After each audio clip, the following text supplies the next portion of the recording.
This is going to be a complete rundown from start to finish of everything you need to know and do to get a rental property in Dubai. Guys, welcome back. I hope you're doing well. I have been bouncing between the UK and Dubai for the last 2 years, and I finally made the decision to live out here full time. So the last 3 weeks has been completely and utterly focused to finding myself a place to live. I have been looking in all the different areas. I have been Googling a million things. I've been speaking to so many different people, and you know what? It has not been an easy process. However, yesterday I finally picked up the keys to my new home, which is very, very exciting. But I did want to create a bit of a renting in Dubai guide, like a renting 101. This is the video I wish I had 3 weeks ago, because it's not an easy process. It's very difficult when it's a new country. You don't know what area you're going to be in. You don't know how it all works. So here is the guide I wish I had 3 weeks ago, and if it helps you, then I have done my job. So let's dive in. Unfortunately, you can't just wake up one day and go, I'm moving to Dubai. You are gonna need a visa before you can do that. So you can come on a holiday visa for 30 days, but after that 30 days, you then need kind of permission to stay in the country. And that is why without a visa, you cannot start this rental process. And that's why I'm starting here first, because if you've not got your visa sorted yet, then you're not quite ready for this video. No fear, if you've not got one of those yet, I've done a full explainer video of all the different ways in which you can get a visa. Use the link in the description below to head to that video. Once we have that sorted, we can then start to think about our search. So budget, location, number of bedrooms, like your basic requirements are gonna dictate where we need to start the search. But I do want to talk about the budget for a second, because this was something I was completely unaware of, and I want to make sure you have all the numbers and the fees and what to expect, so you know exactly what you're getting yourself in for. Okay, so something which was completely new to me is paying rent monthly here is just not a thing, okay? Typically, landlords will expect to get paid the whole year's rent up front, which is fantastic for them because they have no void periods, they have no late payments. But in terms of budgeting, it's obviously going to make a difference to what properties we're looking at. Now, that being said, some landlords will expect 2 or 3 or 4 payments spread across the year, but it's not monthly and will definitely affect the budget, so that's just something to think about. Hi, come through, it's fine. Yeah, no problem. Now, if we look at fees, here are the ones you definitely need to be aware of. To kick things off, we have an agency fee. This is industry standard 5% of the rental annual amount, which will be taken upfront by the agent for helping you to secure the property. Next up, we have a security deposit. Now, this should actually be refundable as long as you return the property in the way you actually received it. A security deposit will be 5% on an unfurnished property and 10% on furnished. It'll be 5% of the annual rent on a unfurnished property and 10% on a furnished. And you've also got an Ejari fee. We'll discuss more on that later, but this is 220 dirhams, which is a legal requirement for registering your tenancy agreement. Then you've got the DEWA, Dubai Electric Water Association, something of that nature. Basically, it's the fee to connect your water and electricity. There's one option here, and you will have to put a deposit down. Again, this is refundable, but it's going to be 2,000 dirhams on an apartment and 4,000 dirhams if you're looking to rent a villa. You will obviously have your ongoing costs associated with your water and electric, but bills here typically are actually quite low. So definitely budget those other bits into your total budget when you're looking for a property. Choosing your location is your next big decision, and this can be so difficult. It will come down to a few things depending on where you work, what kind of budget you have available, how many bedrooms you require. Are you looking for a community? Are you looking for an apartment? Are you looking for a villa? What type of vibe you want? Like in Dubai, we're quite lucky, like you can have the beach, you can have a city, you can actually have like a park and a more relaxed community. So you have this choice, and it'll come down to personal preference, it'll come down to situations and what you need out of your property. When I was going through this process, I actually decided to go to a different area every single day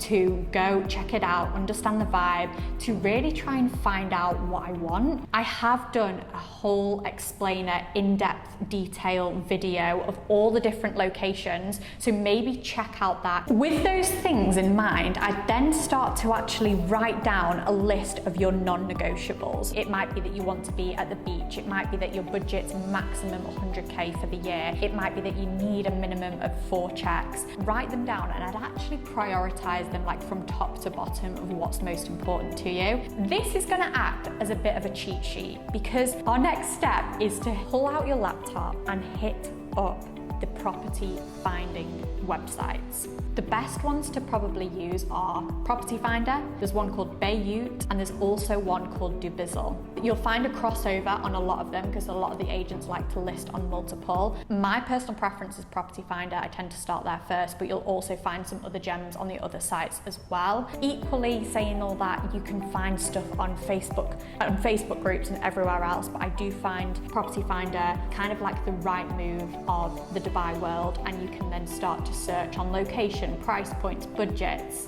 and you can have a look at what is available that meets your requirements. So once you find a few properties that you like, you can then start booking in viewings. So all these websites will direct you to the agents that are managing the properties.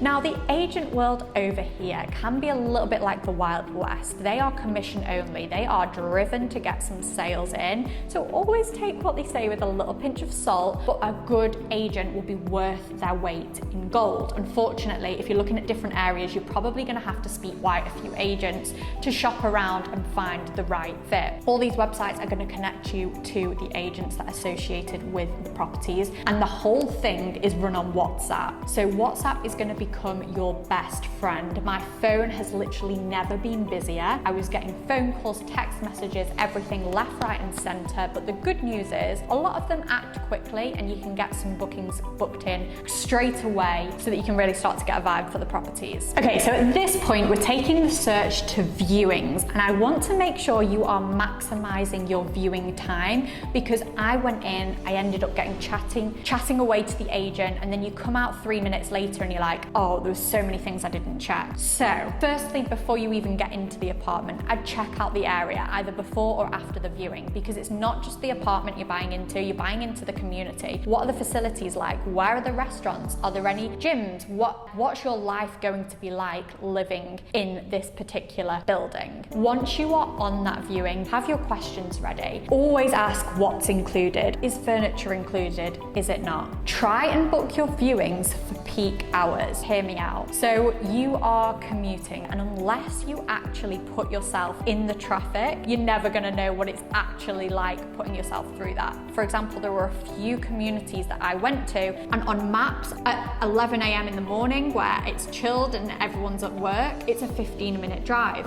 where at the time I'd be going, it's going to be an hour and 15-minute drive. So that is why it's so important to kind of try and replicate what your life would be like. Look at the sun. If you've got a balcony or outdoor space, do you get it in the morning? Do you get it in the afternoon? Does that suit you? The noise levels, this one threw me. So I booked an Airbnb before I found a rental property to kind of give myself time to find a rental property. And I booked it online and it all looks great and it's in this new building and everything's perfect. You arrive and there is construction, and in Dubai, there's not just construction, there's 24-hour construction. That's how they do things so quickly. Like it's an impressive operation. However, living next to it and trying to sleep next to it is not a recipe for success. I need silence, I need blackout blinds, I need complete and utter stillness.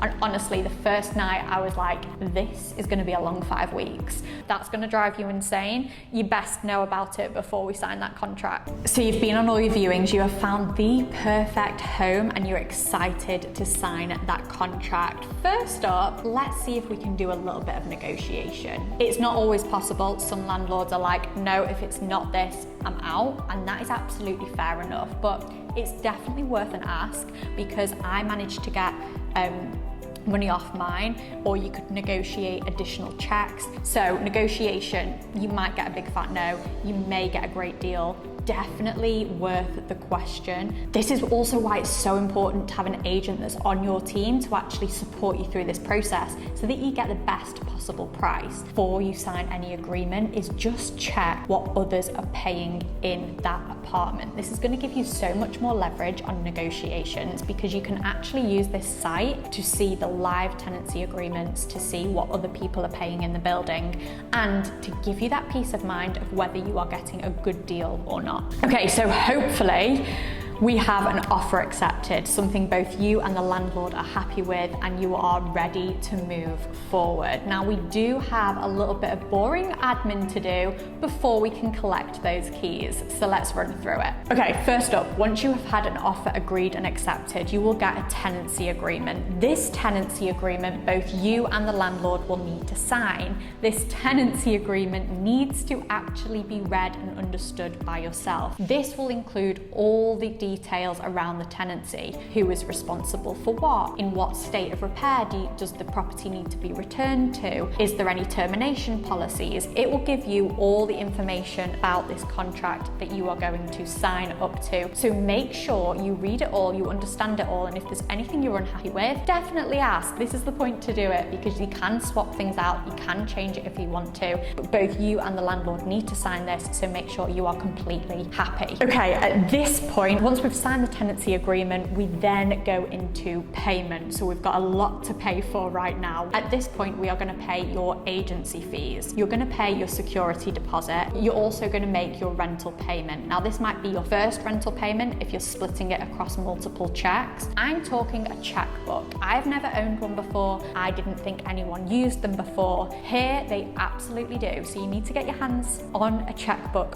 for yourself, because at this point, we write the checks for the rest of the year and timestamp them with the date of when they are to be deposited, so that you give the landlord all the checks up front for the year, and when the date comes, they deposit it and it's taken from your account. Absolutely blew my mind that people are using checks, but there we go. Once we've done payment, we are going to talk about Ejaris. Now, I mentioned this earlier. Ejari is like the Dubai registration of a tenancy lease. This is to make sure like it's legal and official, and that you're signed up and the landlord signed up. Basically, that you've got a tenancy agreement. Not only have you got a tenancy agreement, but it's registered with the Dubai authorities. There are 5 different trustee centres across Dubai where you can actually go and make this happen. And they're walk-in centres. You don't need an appointment, but you will need all your official documents with you. You'll need the signed tenancy agreement. You'll need a copy of your landlord's passport or some sort of identification. You will need your Emirates ID, and also the owner's title deed. You take that all over to the trustee centre. It doesn't take particularly long. They'll check over all the documents and submit that for you, and there is a cost of about 250 dirhams for that process. Whilst you're at the trustee centre sorting your Ejari out, you can also ask to register for the DEWA. That's going to allow them to turn on both the water and the electric. This is a very, very easy process. They use the documents from your Ejari to start the application, you make the payment, and once you have paid, within 15 hours, both electric and water at your property will be turned on. Gas, this will change from like location to location, so definitely ask your agent about this one, because some buildings, for example, will have a access and already installed, and others you may need to set that up, but your agent will be able to talk you through that, and it's kind of different for each property. And then the last thing that people typically need these days is Wi-Fi. So you will have different options, very, very similar to the UK. There's a company called DU, Etisalat, and also Virgin. I would just recommend shop around, see what's doing the best deal at the time for your requirements, and you're able to set that up as well. Once your Ejari's done, you are ready for key collection. A very, very exciting day, because at that point you can make your house a home. Now, if it's furnished, bring your suitcases, you basically moved in. If you need some furniture, there are so many different options in Dubai, online, in life. Everything seems to happen electrically quick here, so you're not waiting for anything too long. I will give you a whole list of some furniture shops that I've been looking at, again in the link below. There's so many things to think about, but once you have gone through that process, I promise you, you'll be so happy that you can finally settle in somewhere for the next year. It is a very, very exciting process, but one you definitely want to get right. I definitely wouldn't rush it, because there's so many different things to think about, and you are going to be there for the next year. So you want to be happy in your home. Like, your space is so, so, so important. Where you live is going to dictate so many different things about how much traffic you're sitting in, whether you're seeing a cityscape or a beachscape. Like, it's got to be right for you. So don't rush the process. Definitely shop around. And if you can't quite settle on a location, I found jumping around and trying them all out definitely helped. If you're in the UK and haven't moved over yet, in that meantime, I would book like an Airbnb for maybe like a month to give you that time and flexibility to shop around, find the right place for you, and get all the life admin done, because typically the process can take anywhere from 5 days to 10 days once you have that offer agreed and you're ready to take it forward. It's a very, very exciting time. I really, really hope this video has helped. If you need anything else, have any more questions, and if there's anything else I think of, I will keep adding links to the description below. And if you're still unsure on visas, locations, use the links below. I've got explainer videos on them all. And also, if you are looking for an agent, if you are looking for some support, or you want an agent on your side that's going to make this process so much easier, again, use the links below and hopefully they can help you, because it's massively helped me. Enjoy. I hope that's given you a few more answers, and if there's any other questions that you have, leave them below and I'll try and get them answered. Speak soon. Bye.